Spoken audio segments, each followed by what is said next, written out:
and will make adjustments as and when necessary. So when I was speaking about exchange rate, competitive exchange rate, which is different from interest rate. Yes, and I thought we have understood me on that front. There's a problem with the.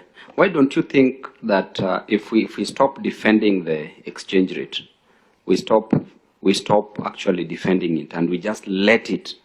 How then do we manage to boost our exports if the local production, which majorly depends on the loans that we get from the commercial banks, and those loans now you see the way the rates are so high. So therefore we are indirectly or directly killing the production in our country. And now what you're talking about, the exports that we want to bank on, we can't achieve it because of the high rates, the central bank rates. And you're saying that we let the market just determine the rates. I think it's true. Monetary policy has been tightened, and it has been tightened to respond to the circumstances that we were in. Inflation was high, and it was high for external reasons, which we have explained. Ukraine war and the Russia war, which led to increase in commodity prices. And every central bank around the world, it's not just us, including the US, have had to tighten their monetary policy. And the interest rate regime is quite high, even in the US and others.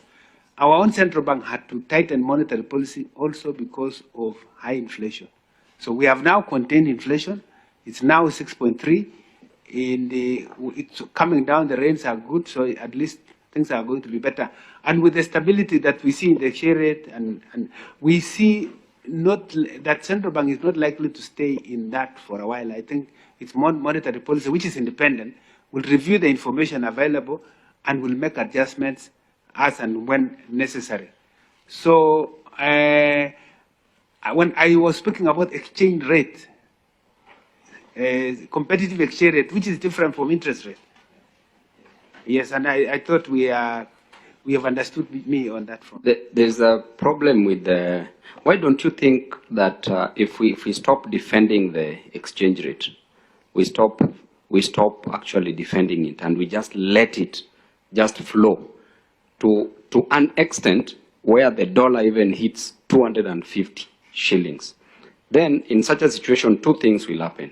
Number one thing that will happen is that our debt will balloon. Just listen, Mheshimiwa, this is serious economics.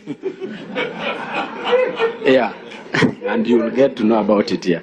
Now, if we leave it, then one of the impacts is that our debt will seriously balloon, and therefore we can decide and say that we will not pay the debts. There's nothing that they can do. And number two, if we are not paying the debts, and the exchange rate is high, which means that the imported goods, we will discourage consumption of imported goods. And therefore, we will treat the foreign absorption or the absorption from the imports. We will discourage it and we will encourage domestic production, because the moment we stop consuming the imports, we will now be encouraging consumption of domestically produced goods, and that will make us grow. That is the only thing that will make us grow as a nation.